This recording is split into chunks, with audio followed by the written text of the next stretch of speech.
Oh, okay. Oh, I hate that wedding dress. That's too many. I wouldn't make it. There's a dance scene. It's like, I'm important now. Huh? And I'm like, homeboy, you're still delivering paper. Hello, darlings, and welcome to Care Off Book. It's me, Care Darling, and today we are talking about The Sound of Music. You darlings voted for it. I'm so grateful. And can you believe it's been 60 years? Been 60 years since the world heard those iconic opening notes and fell in love with a nun turned governess, a handsome widower, and his 7 spunky kids. Now, before we jump into the musical, please continue voting. I believe there were 3 musicals that I put up and there were ties. So I actually took out the third option and it's between 2 live musicals. So please go and check as far as the posts and stuff, continue voting and I can't wait to discuss more. Now, if you've been following me for a while and you're like, Care Darling, your makeup is a bit more dramatic than usual. You're so right.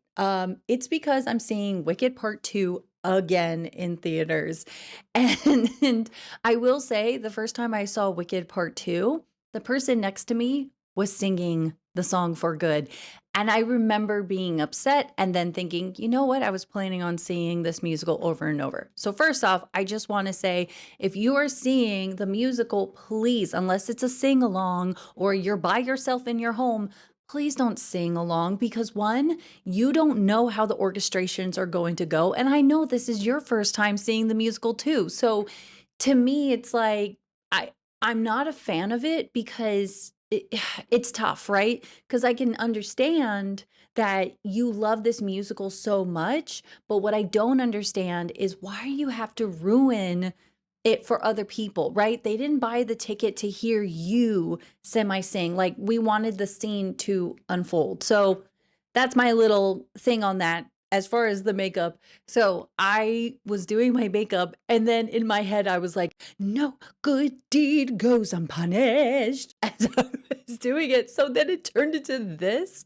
which I'm like, and I mean, when I was doing my makeup, I was doing Idina eyes and I was like, no good.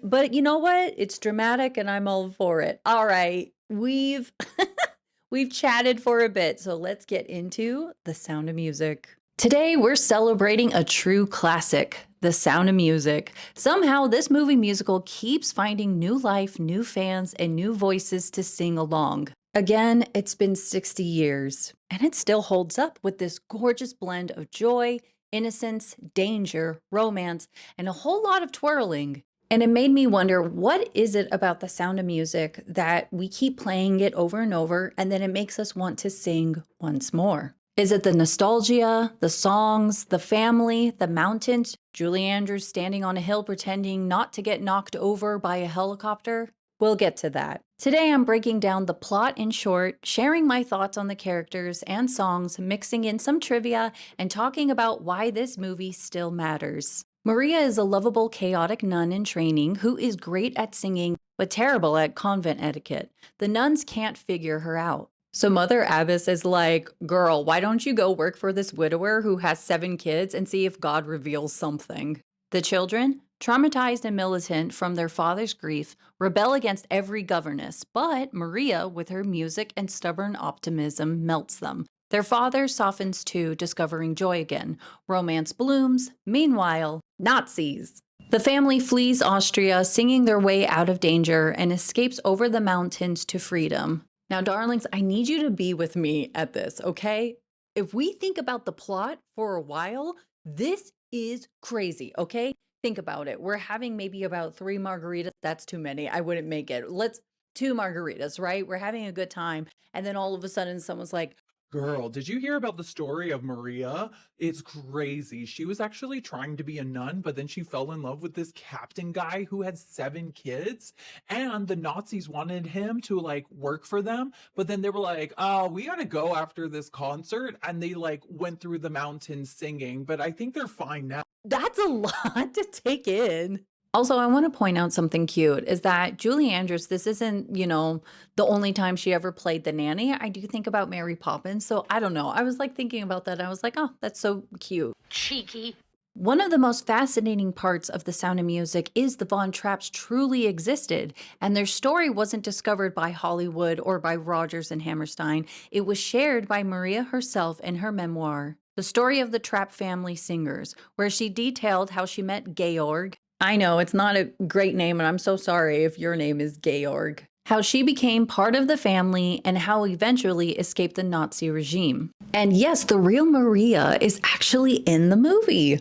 Walking past Julie Andrews as she exits the church dressed in traditional Austrian clothing. Of course, Hollywood added plenty of magic. The real captain was not the icy disciplinarian we see on screen, but a warm musical father who actually taught his children to sing. And Maria didn't fall instantly in love with him. She loved the children first, and romance followed naturally over time. Apparently, the real Maria isn't as sweet, and let's just say that the kids preferred the movie version. Their escape was also far less dramatic. No mountain climb into Switzerland, which would have taken them straight into the Nazi Germany, but rather a quiet departure by train disguised as a family holiday. Rodgers and Hammerstein nearly passed on adapting the story, thinking it might be too sentimental, but thank goodness they didn't, because the memoir became the musical became the movie, and the movie turned the real-life Von Trapps into legends. At the heart of it all is something beautifully simple, a family who faced fear with faith, music, and love. The Sound of Music actually began on stage in 1959, led by Broadway legend Mary Martin. Now, I know her because I had the VHS to Peter Pan, and I loved watching that musical over and over. Please tell me you've seen it, darlings. Oh, we got to talk about that one day. I can't believe that she was actually the first Maria. And the production was such a hit that it won 5 Tony Awards, including Best Musical, and Mary Martin herself won Best Actress in a Musical. It won Best Musical in a rare tie with Fiorella, one of the only times in Tony Awards history that Best Musical ended in a tie. Ladies, I've made my decision. For the first time in All Stars history, you are both winners, baby.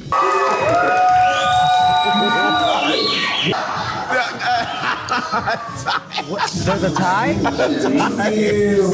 Darlings, you know how I feel about a tie, so don't forget to vote for the next musical we talk about, okay? And Best Feature Actress for Patricia Newway, who originated that powerhouse Mother Abbess performance. The production also picked up awards for its design and direction, making it one of the standout winners of the season. By the time Hollywood adapted in 1965, a lot has changed. Songs were rearranged, character dynamics reshaped, and the film added its own cinematic touch. I mean, the opening with Julie Andrews on the mountain, it's iconic. The reality is the helicopter kept circling her and knocking her down with the wind so strong she fell flat on her face between takes. The camera, is it in a helicopter? It's a helicopter, yeah. We had this monstrous helicopter, had a cameraman very bravely strapped to the side where the door would be, and then I'd come into view, make my turn, cut, now go back and start again, and you go back and start again. And every time the helicopter had finished, it went around me, but the downdraft from the jet engines just flung me into the grass. And so we did this about 6 or 7 times, and I was spitting dirt and hay and things like that. And I kept saying, couldn't you take a wider circle around? Just step back 10 feet away from me, and all I got please. was just fine, we're going to go for another take, you know? And our queen kept getting up. Christopher Plummer famously called the movie S&M because he hated filming it. Now, when I first read that, I was like, what in the 50 Shades? Like the Rihanna, like S-S-S-M-M-M. I was like, what? In interviews, he said he called the film S&M, meaning the sound of mucus, because he thought the movie was too sweet, too sentimental, and honestly, he felt a little embarrassed by it at the time. Meanwhile, the kids were just trying to make it through scenes without giggling, crying, or getting bribed with food. Now, the best way to talk about these characters is through music, so I want to walk through the film song by song and look at how each number introduces, transforms, or exposes the people in the story. I feel we already talked about the iconic opening, so let's just go ahead to the Abbey. Maria. This number is basically the nuns' official roast session. We meet Mother Abbess, Sister Margarita, and the brutally honest Sister Bertha. Now, I'm going to say it is that I think the film is trying so hard to be like, oh, Sister Bertha, like she's the mean one. And I was like, no, she's She's right. She's spot on. Like everyone is singing like, how do you solve a problem like Maria? And Sister Berta's like, hey, I don't think she's meant to be here. And everyone's like, oh, but she's so funny. Vibes, vibes, energy, energy. And it's like by the end of the film, I'm like, so Sister Berta was right. She made a good call. What the heck? Like, stop it, Hollywood. Stop it. While they're singing this, Maria sprints in late again and clearly tired of even pretending she belongs. She's not a rule follower. Like, she's the kind that asks for forgiveness but not permission kind of girly, which is why Mother Abbess sending her to govern 7 children who have burned through governesses like firewood feels both hilarious and perfect. Then we shift into I Have Confidence. And to me, this song is an underrated gem. It's one of my favorites. It's Maria hyping herself up through fear, doubt, excitement, and optimism. And while the film cleverly contrasts the simplicity of the Abbey life with the overwhelming grandeur of the captain's estate, Julie Andrews adds so much charm, especially with that little guitar sidekick moment. Once Maria arrives, the dynamic becomes clear. The children may look orderly, but they're masterminds of mischief. Every other governess fled for a reason, and the captain, when he demands she whistle for the children like a pack of puppies, Maria shuts that down instantly, and I love that she points out he doesn't even have a whistle code for himself. Excuse me, sir, I don't know your signal. You may call me Captain. Now on stage, I believe this is when Maria and the kids actually sing Do Re Mi, but in the film it comes later. And I actually prefer the film's way because I think there's a lot more emotional progression. The film then shifts to 16 going on 17, a visually romantic moment with Liesl dancing around the gazebo in that lovely dress.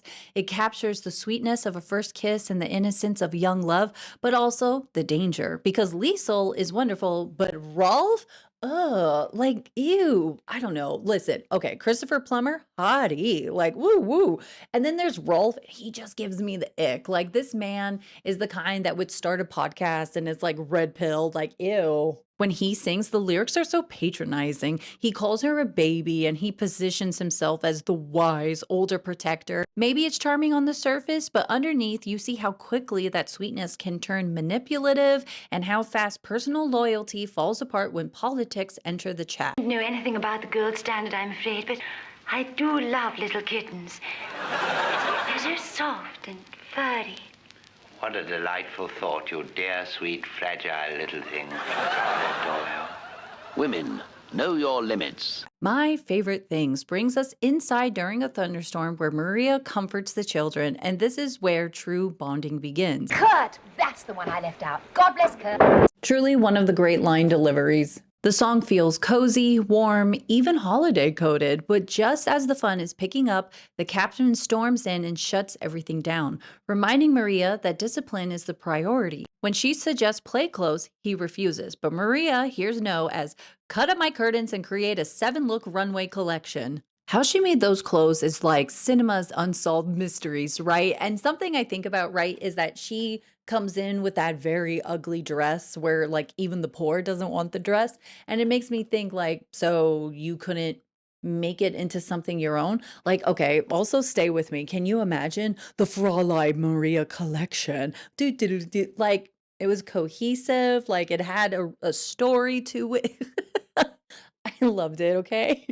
Georg goes to Vienna, which means the kids now venture outdoors, and we get the joy of Do Re Mi. The montage is storytelling perfection. When Gretel drops a tomato and braces for punishment, Maria simply smiles as if saying accidents happen, and that moment tells us exactly why children bond with her. She gives them understanding instead of fear. Do Re Mi isn't just a song, it's a turning point. The kids aren't just learning melody, they're learning confidence, play, imagination, and connection. So when they eventually sing for their father, the emotional wall between them begins to crumble, and the timing of the number makes this moment so much stronger than the stage version. Next comes The Lonely Goat Herd, the puppet show fever dream of joy. Does anyone else think of Gwen Stefani? Like, wind it up?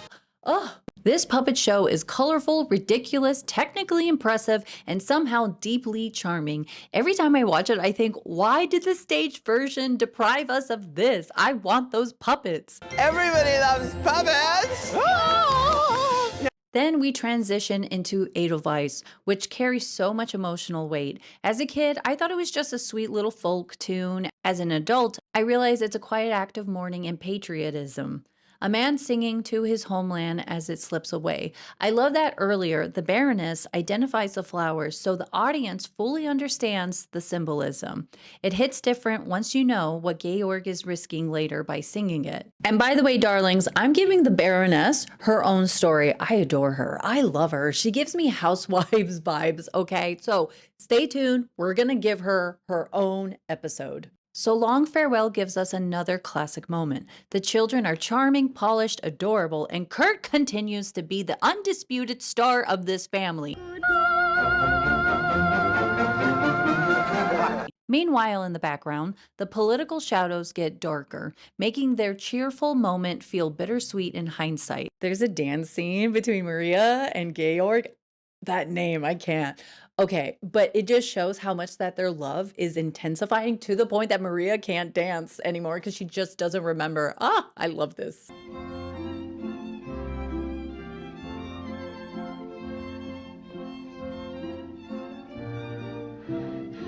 I don't remember anymore.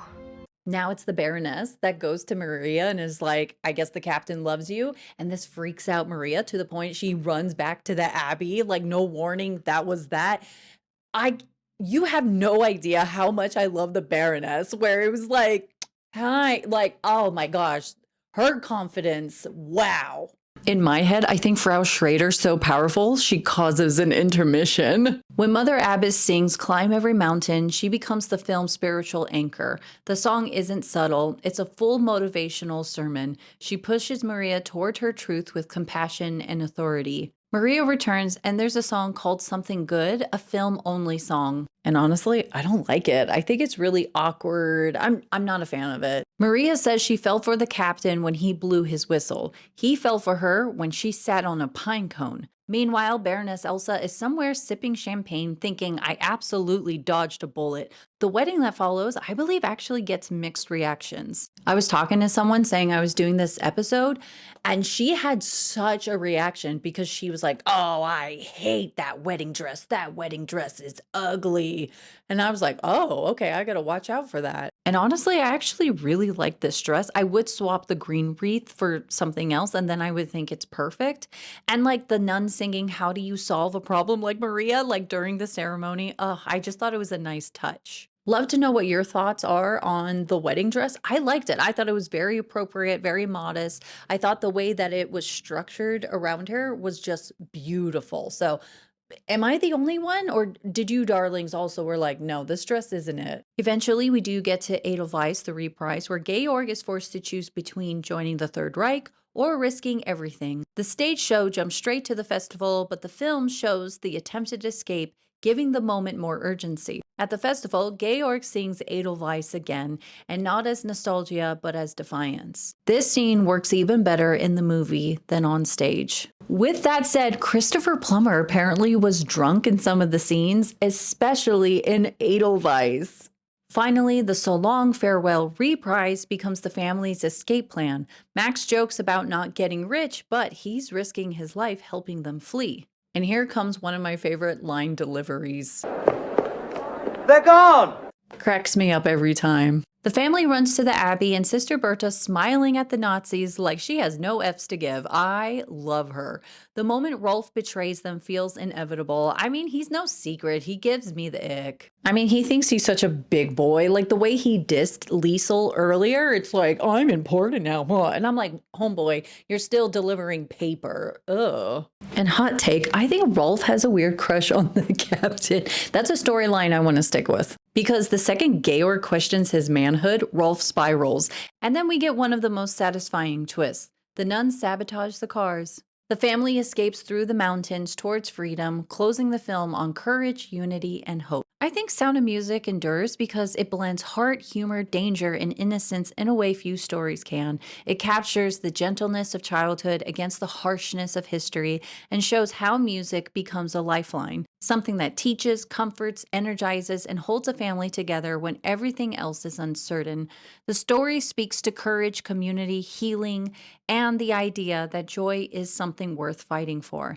And that's why this isn't just a movie musical, it's a tradition, a memory we pass down, a familiar world we return to because it still brings out something true and hopeful in us every time we press play. Anyways, darlings, that is it for today's episode. Also, something to keep in mind is that, we talked about cabaret, right? And it's really interesting to see something in history almost at the same time, but how a musical can absolutely have different tones. And I think with Sound of Music, it is easier to enjoy with family, with kids, compared like taking a kid to cabaret. I would love to know your thoughts about the movie musical. Do you have a favorite number, a favorite child? Mine's Kurt. Kurt's a freaking star, okay? Christopher Plummer, hottie in this movie. Julie Andrews, queen, legend, icon, all of that. Anyways, darlings, please don't forget to vote. Thank you so much for hanging out with me and talking about musicals. Like I said, we gotta talk about the Baroness. Like, she's also a queen in her own right. If you enjoy talking about musicals and performances, you have come to the right place. So don't forget to like and subscribe, and I'll see you in the next episode. Take care, darling. So long, farewell. Stop it.